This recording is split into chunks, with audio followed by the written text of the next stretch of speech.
Në Shtetet e Bashkuara vazhdon mbyllja e pjesëshme e qeverisë, por politikanët demokrat dhe republikan nuk duken të jenë pranë një marrëveshjeje. Izraeli konfirmon se ka kryer sulme ajrore ndaj objektivave ushtarake iraniane brenda Sirisë. Amerikanët shënojnë ditën e Martin Luther Kingut, udhëheqësit të drejtave civile që i hapi rrugën zbutjes së diskriminimit në Shtetet e Bashkuara.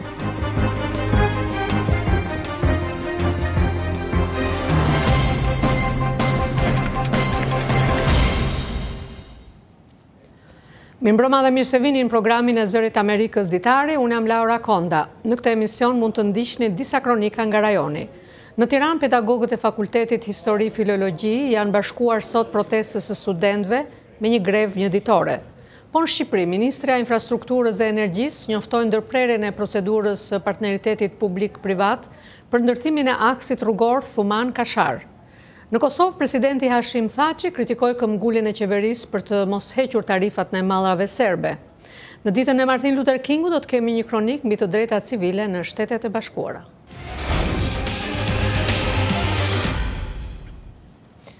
Në Shtetet e Bashkuara, mbyllja e pjesëshme e qeverisë amerikane ka hyrë në ditën e 31, por politikanët demokrat dhe republikan nuk duken të jenë pranë një marrëveshjeje për t'i dhënë fund ngërçit të krijuar për çështjen e murit me Meksikën. Të shtunën, presidenti Trump propozoi një plan për të cilin tha se paraqiste një kompromis, por plani i presidentit nuk u pranua nga demokratët.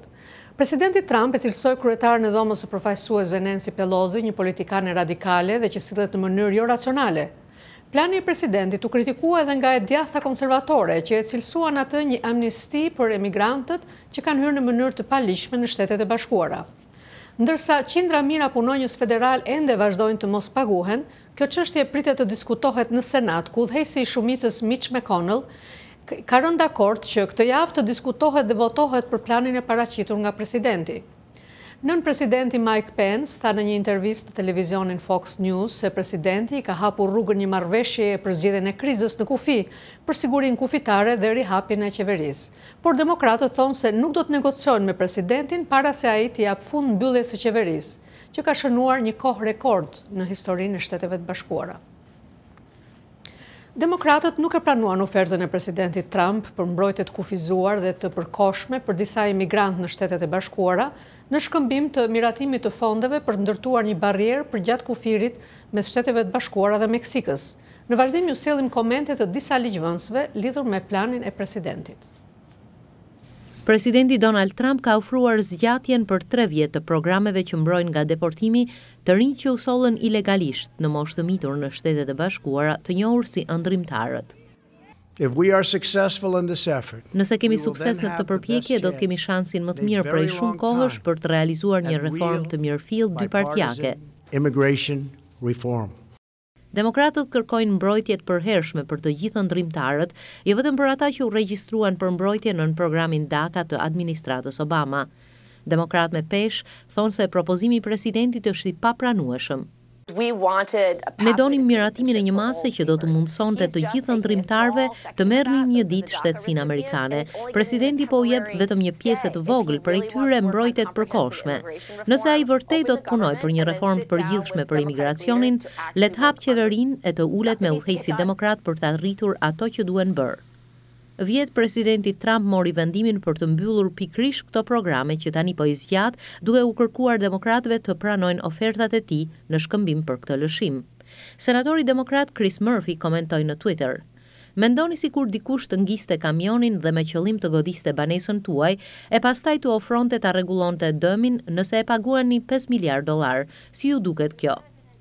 Për republikanët, refuzimi kategorik i demokratëve ndaj idesë së barrierave të reja në kufi është një veprim shtangës dhe hipokrit, pasi një numër administratash demokrate e republikane në dekadet e fundit kanë miratuar barriera në kufi. Presidenti Clinton ngriti gardh në kufi. Presidenti George Herbert Walker Bush ngriti gardh, djali i tij presidenti Bush ngriti gardh, presidenti Obama ngriti gardh në kufi. Këto nuk shiheshin si veprime imorale. Presidenti Trump është shprehur shumë qartë. Ai ka kërkuar një barrierë me shufra metali me 376 kilometra gjatësi në një vijë kufitare prej 3200 kilometrash, pra vetëm në zonat më me përparësi. Kur të mblidhet përsëri Kongresi, Senati kontrolluar nga republikanët dhe dhoma e përfaqësuesve e kontrolluar nga demokratët do të marrin përsëri në shqyrtim projekt buxhete që nuk pritet të miratohen në dhomat reciproke të Kongresit. Në këto kushte, kur Kongresi ndodhet në një ngërsh politik dhe Shtëpia e Bardhë nuk duket e gatshme për kompromis, të pakta janë shanset për të hapur së shpejti qeverinë apo për të paguar mbi 800.000 punonjës qeveritar.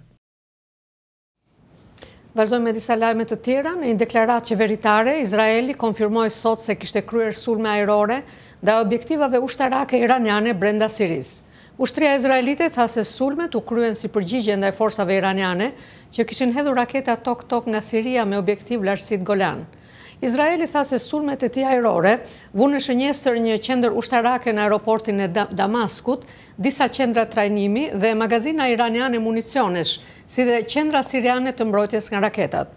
Ne mbajmë përgjegjës regjimin sirian për gjithçka që ndodh në Siri dhe i paralajmërojmë ata të mos godasin Izraelin dhe të mos lejojnë që të tjerë të kryejnë sulme nga vendi i tyre, tha ministri izraelit i mbrojtjes. Organizata Meselin në Britani, vëzhguesi sirian për të drejtat e njerëzit që monitoron luftën në Siri, njoftoi se sulmet izraelite vranë të paktën 11 luftëtar pro-sirian. Kryeministri izraelit Benjamin Netanyahu tha të hënën se Izraeli do të godas cilindoj që përpiqet ta dëmtojë atë.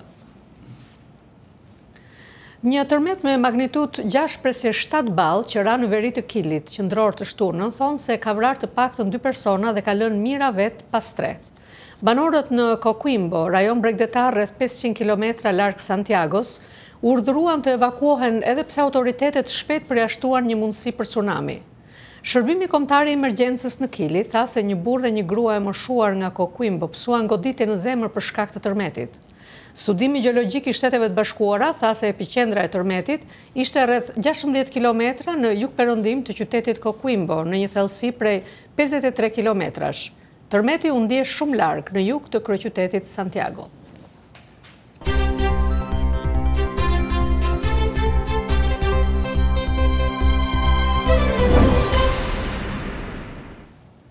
Në Shqipëri, Ministrja e Re e Infrastrukturës dhe Energjisë Belinda Balluku njoftoi sot ndërprerjen e procedurës së partneritetit publik-privat PPP për ndërtimin e aksit rrugor Thuman-Kashar. Për këtë projekt, qeveria ishte në negociata për kontratën me kompaninë fituese Janar 2 të biznesmenit Bashkim Ulaj, i cili dyshohet se qëndron pas shoqërisë DH Albania e përfshirë në skandalin e falsifikimit të dokumenteve në 2 gara publike që kap në një vlerë prej 30 milion eurosh. Të ndjekim për hollësi korespondentin tonë në Tiranë, Armand Mero.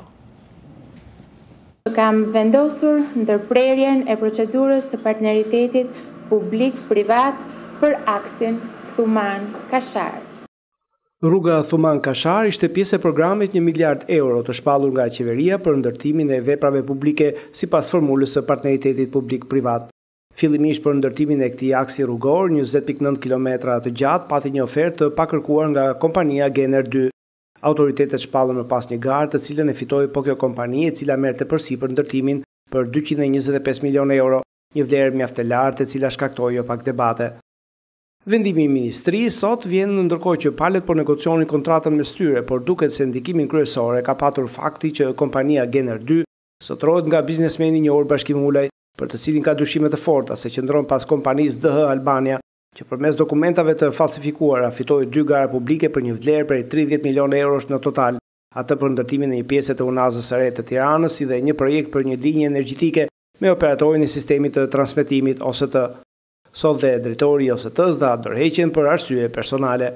Ministrja Balluku tha se qeveria nuk ka hequr dorë nga ndërtimi i këtij aksi shumë të rëndësishëm, siç u shpreh ajo, dhe për vendimin e ndërprerjes së procedurës me Janar 2-shin dha një tjetër shpjegim. Hapësirën e konsiderueshme fiskale të këtij projekti, qeveria do ta dedikojë në funksion të zbatimit të angazhimeve për paktin e universitetit, në fushën e infrastrukturës arsimore, qoftë asaj digjitale dhe qoftë asaj fizike.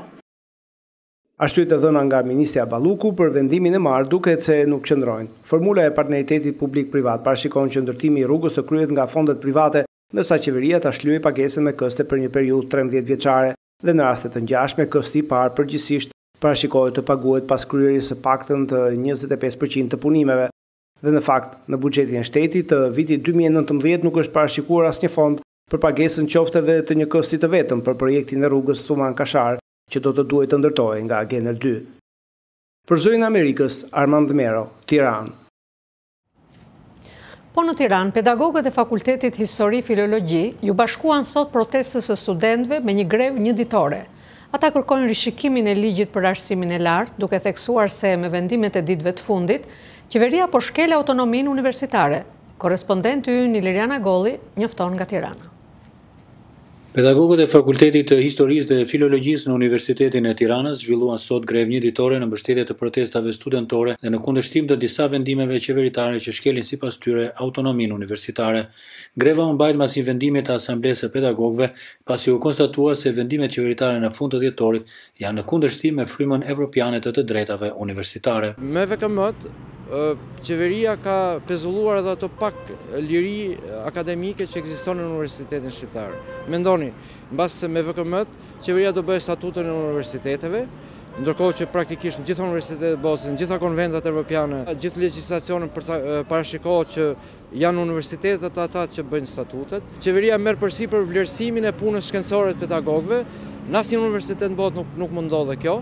Dhe përcaktimin e karrierës profesionale, pra që janë dy gjëra që janë thelbi i akademisë i autonomisë universitare, dhe po shkon edhe më thellë, po përcakton edhe tekste që duhet përdorin pedagogët, pra po ndërhyn tek përmbajtja, që është thelbi i lirive akademike. Në fund të dhjetorit, thon pedagogët, qeveria mori një seri vendimesh si përgjigje të 8 kërkesave të studentëve, por në vend që të kënaqte këta të fundit, ata hapën një përplasje të re me pedagogët, duke shkelur autonominë universitare me nismën për të hartuar universiteteve statutet, duke kontrolluar librat dhe tituj shkencor. Drejtuesi i Departamentit të Gazetarisë në Universitetin Histori Filologji, Dr. Mark Marku, thotë se autonomia universitare bazohet në lirinë e kërkimit shkencor, në punët shkencore me studentët dhe në përmbajtjen e mësimdhënies, por vendimet e fundit qeverisë i shkelin të treja këto elemente bazë. Madje në shkollat evropiane dhe në shkollën fillore, 8-vjeçare edhe të mesme, jo vetëm që është shkuar drejt alter tekstit, po shkohet drejt alter programit, që do thotë brenda të njëjtit sistem, shkollat ndryshme zgjedhin programe ndryshme pa diskutime dhe tekste ndryshme. Është rënduar shumë situata me VKM dhe ky për këtë arsye plus gjuha denigruese ndaj pedagogëve që është i ka shqetësuar pedagogët. Të gjitha këto bashkë plus presioni që është bërë mbi studentët dhe fakti që për herë të parë në historinë e universiteteve shqiptare është futur policia dhe ka dhunuar studentët, të gjitha këto bashkë kanë bërë që të reagojnë dhe pedagogët. Ndërkohë, protesta e studentëve të universiteteve publike është në javën e 6 të saj, që kur nisi nga fillimi i dhjetorit. Tubimet masive në rrugë dhe sheshe janë zvendosur me bojkote dhe ngujime në mjediset e brendshme të fakulteteve, ndërsa autoritetet po përpiqen t'i bindin ata të kthehen auditore, por pa prekur ligjin e debatuar për arsimin e lartë. Njoftimet të pjesshme bëjnë të ditur për rifillimin e studimeve në disa fakultete, por kjo është vështirë të vërtetohet në lëndë apo departamente të ndryshme. Për Zërin e Amerikës, Iliriana Golli, Tiranë. Presidenti i Kosovës Hashim Thaçi kritikoi sot këmbguljen e qeverisë për të mos lëshuar përballë kërkesave amerikane dhe europiane për heqjen e tarifave ndaj mallrave serbe. Gjatë një konference me gazetarët, presidenti Thaçi tha se marrëdhëniet me Shtetet e Bashkuara janë më të rëndësishme se sa çdo interes momental dhe bëri thirrje që Kosova të mos vendos pengesa për bisedimet me Serbinë. Nga Prishtina njofton korrespondenti ynë atje, Leonat Shehu. Presidenti i Kosovës, Hashim Thaçi, tha të hënës se marrëdhëniet me Shtetet e Bashkuara janë më të rëndësishme se sa çdo interes momental, ndërsa bëri thirrje që Kosova të mos vendos pengesa për bisedimet me Serbinë. Ai bëri këto komente pas takimit me ekipin shtetëror për bisedimet me Serbinë. Presidenti Thaçi tha se udhëheqësit e vendit duhet të marrin vendime strategjike për Kosovën paraqësista veprimeve taktike elektorale, duke aluduar në vendosjen e tarifave ndaj mallrave të Serbisë. Shteti i Kosovës synohet vetëm atëherë kur ne lëndojmë marrëdhëniet me Shtetet e Bashkuara të Amerikës. Kur çdo që tjetë ai. Qoftë lider institucional, qoftë lider opozitar, qoftë deputet, qoftë ministër, kurdo që tjetë. Dhe këtë drejt moral, as politik, as kombëtar, as demokratik, as kushtetues, as ligjore, nuk i ka njeri gjallë në Kosovë. Raportet me SBA janë më të rëndësishme se sa çdo interes momental. Presidenti Thaçi tha se kushdo që i cënon investimet e Shteteve të Bashkuara në Kosovë dhe marrëdhëniet me ta nuk e kanë mbështetjen qytetare dhe është mangje nga angazhimi strategjik i vendit. Kosovës as liri as pavarësisë si vyn kurrë pa mbështetje amerikane. Dhe unë kam theksuar më herët, nuk dëshiroj ta jetoj kohën kur në Kosovë do të ketë një politikë jo koordinuese, vendimarrëse me Shtetet e Bashkuara të Amerikës. Jo gjithmonë. Duhet kërkojmë fajin tek të tjerët për status quo-n tonë, për ngecjet tona, apo për çmimet që i paguajmë nga gabimet tona. Nëse ndokush në Kosovë pret që Serbia do të sillet mirë me Kosovën, do ta ndihmoj Kosovën në konsolidim shtetit, te i ka lënë kornizat e naivitetit. Ai tha se Kosova nuk duhet të vendosë pengesa ose vështirësi për dialog në mënyrë që të mos krijojë apo forcojë imazhin negativ para miqve të saj. Serbia meriton për te taksës. Serbia meriton ndeshkimin nga varësia ndërkombëtare për gjitha krimet prej e theksova mbi 400 masakra, dëbimin masiv të shqiptarë, mbi 1 milion shqiptarëve nga Kosova, pra deri në për masat e gjenocidit. Gjë që aja drejtësi nuk po ndo për fatkeq. Dhe ne gjithë jemi të vetëshëm, do të ajo meriton edhe më tepër nga ne, por ne duhet shikojmë më larg se sa vetëm politikat momentale. Më 21 nëntor të vitit të kaluar, qeveria e Kosovës vendosi një tarif prej 100% ndaj mallave nga Serbia dhe Bosnia si kundërpërgjigje ndaj siç u tha fushatës agresive të Serbisë ndaj shtetësisë së Kosovës. Bashkimi Evropian reagoi duke kërkuar heqjen e këtyre tarifave, madje dërgoi 2 herë brenda një periudhe të shkurtër në Prishtinë komisionarin Johannes Hahn për të diskutuar për këtë çështje. Pezullimin e tarifave e kanë kërkuar edhe Shtetet e Bashkuara. Beogradi kurzon vazhdimin e bisedimeve për normalizimin e marrëdhënieve me Kosovën me heqjen e tyre, ndërsa qeveria e Kosovës thekson se tarifat do të hiqen si pjesë e një marrëveshje me Serbinë për njojën e ndërsjellë. Normalizimi i marrëdhënieve është kusht për të dyja vendet për përparimin e tyre drejt integrimeve evropiane, por tensionet e larta të muajve të fundit kanë pezulluar bisedimet, të cilat ishin planifikuar të bëheshin më të dendura në kërkim të një marrëveshje gjithëpërfshirëse detyruese normalizimi. Prishtina po ënë se është e gatshme të vazhdojë procesin e bisedimeve, por nuk ka siguruar konsensus të gjerë në skenën politike rreth këtij procesi, ndërsa pajtimi brenda koalicionit qeverisës lidhur me tarifat ndaj Serbisë po lëkundet në trysnim perëndimore, duke lëkundër edhe vetë qeverinë. Për Zërin e Amerikës, Leonard Shehu, Prishtinë. Zonja Majlinda Bregu, në cilësinë e sekretares së përgjithshme të Këshillit të Bashkëpunimit Rajonal, ndodhet për një vizitë në Shkup, ku po takohet me zyrtar të lartë qeveritar. Zonja Bregu theksoi mbështetjen e Këshillit të mbështetur nga Bashkimi Evropian për nismat dhe bashkëpunimin midis vendeve të Ballkanit Perëndimor. Nga Shkupi njofton korrespondenti ynë Isak Ramadani. Sekretarja e re e përgjithshme e Këshillit të Bashkëpunimit Rajonal, Majlinda Bregu, theksoi në Shkup kënaqësinë e të gjithë mbështetësve të rrugës evropiane të vendeve të Ballkanit Perëndimor me lajmin e mirë, siç e quajti atë të votimit të ndryshimeve kushtetuese për çështjen e emrit të Maqedonisë. Shpresoj shumë që brenda këtyre ditëve tashmë të përfundoj procesi edhe në Parlamentin grek si një garanci e mirë. Ndërkohë zëvendës kryeministri ngarkuar me çështjet evropiane në qeverinë e Maqedonisë Bujar Osmani ka shumë shpresa se Maqedonia pas aktit të ndryshimeve kushtetuese do të bëjë hapa të dukshëm përpara drejt integrimeve euroatlantike. Kujtoj se nuk ka vend më të mirë për të vizituar në këtë moment në kontekst bashkëpunimit rajonal se sa Maqedonia, e cila është shndruar në një eksportues të modeleve europiane të zgjidhjes së kontesteve ballkanike. Maqedonia është në ditët e saj të përfundimit të kontestit fundit ndërfshirësor dhe po bëhet vendi i vetëm në rajon i cili nuk ka asnjë çështje të hapur bilaterale me fqinjt dhe me këtë po bëhet shembull edhe për vendet tjera, për të nxitur vendet tjera të rajonit se si mbyllen këto tema historike dhe dallime ndërfshirësore, por këto janë edhe parakushte të rëndësishme të një integrimi më të mirë rajonal. Zonja Bregu ndërkaq vuri në dukje angazhimet e Këshillit të cilin e drejton për ndihma konkrete vendeve të rajonit të Ballkanit Perëndimor. T'ju jap fjalën se sa herë që të keni nevojë, jo vetëm për atë bashkëpunim i cili shkruhet në memorandumet apo në letra, por për bashkëpunim konkret për të çuar procesin përpara, qoftë edhe në asistencë teknike, për të mbështetur agjendat e zhvillimit që janë pjesë e 4 shtyllave kryesore, të cilat janë pjesë e punës dhe emisionit të Këshillit të Bashkëpunimit Rajonal. Pra në atë të tregtisë, të investimeve, të mobilitetit dhe sigurisht të asaj digjitale.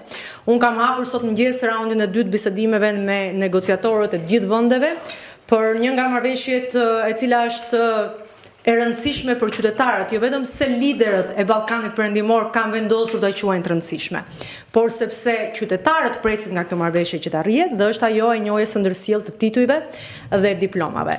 Sot kemi filluar raundin e dytë të bisedimeve për 4 profesione, për atë të mjekëve, të dentistëve, të arkitektëve dhe të inxhinierëve.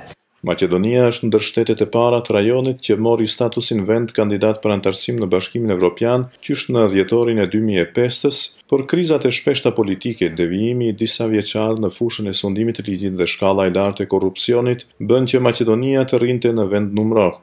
Autoritetet qeveritare shpresojnë se në qershorin e këtij viti do të hapen bisedimet për antarësim në Bashkimin Evropian dhe në takimin e nivelit të lartë të NATO-s, kjo që tashmë njihet si Maqedonia e Veriut, të ftohet si antarja e 30 e aleancës.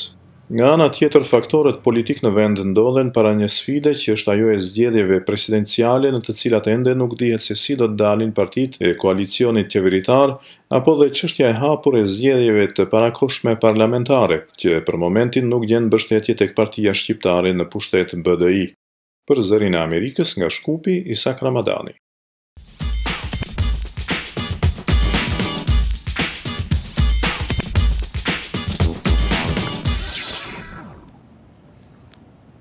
Sot në Shtetet e Bashkuara është ditë feste dhe pushimi me rastin e ditëlindjes së Martin Luther Kingut. Kanë kaluar 51 vjet që nga vrasja e Dr. Kingut, predikuesit afrikano-amerikan, i cili udhëhoqi një lëvizje të drejtave civile që ndryshoi Amerikën dhe bëri jehon në mbar botën. Qysh atëherë Amerika ka bërë hapa të mëdhenj në çështjen racore, por ndarjet e thella ende vazhdojnë. Në vazhdim ju sjellim perspektivën e afrikano-amerikanëve dhe emigrantëve afrikan për luftën racore sot në Amerikë. I have a dream that one day this nation will rise up. 26 gusht 1963 ishte një fjalim që elektrizoi kombin dhe i vendosi të drejtat civile dhe drejtësinë ekonomike në qendër të debateve në Amerikë. Profesorja për racën, median dhe komunikimin në Universitetin Amerikan, Sherry Williams. Ajo që ai përpiqej të arrinte ishte barazia racore dhe jo vetëm barazia racore, por edhe drejtësia ekonomike. Ne dim se pikërisht përpara se të vdiste, ai po punonte në fushatën për njerëzit e varfër. Ishte në Memphis duke punuar me punëtorët sanitar, se cilët ishin në grevë dhe në thelb po kërkonin vetëm një pagë për të jetuar. Greg Carr në Universitetin Howard thot se ndërsa ka patur përparim pa barazitë ekonomike ende ekzistojnë. Nëse shikoni Amerikën me ngjyrë në përgjithësi, ekonomikisht, një familje afrikano-amerikane në këtë vend ka një pasuri prej 10 centësh për çdo dollar që ka një familje e bardhë. Pra 1/10 e pasurisë së një familje të bardhë. Kjo është absurde. Por ekonomia e tanishme, relativisht e fortë amerikane, ka gjallëruar tregun e punës për të gjitha racat. Shkalla e papunësisë për afrikano-amerikanët ra 9.6% vitin e kaluar, me ulta që nga viti 1972. Megjithatë, sipas një studimi të fundit nga Universiteti i Harvardit, gjysma e të gjithë amerikanëve me ngjyrë njoftuan diskriminim në vendin e tyre të punës. Jonas Beshaured është inxhinier informatike në Silicon Valley. Ai thotë se si një emigrant afrikan është përballur me të njëjtin lloj diskriminimi si afrikano-amerikanët. Ndodh në mënyra të ndryshme, për shembull kur shkon në një takim me një investitor, kupton se ata thjesht nuk duan të dëgjojnë atë që ke për t'ju thënë. Ndoshta është ajo për cilën po punon, por her pas here ndjen se është vetëm për shkakun tënd dhe të ngjyrës tënde. Ata thjesht nuk duan të kenë të bëjnë me njerëz me ngjyrë dhe unë vetëm e anashkaloj këtë fakt.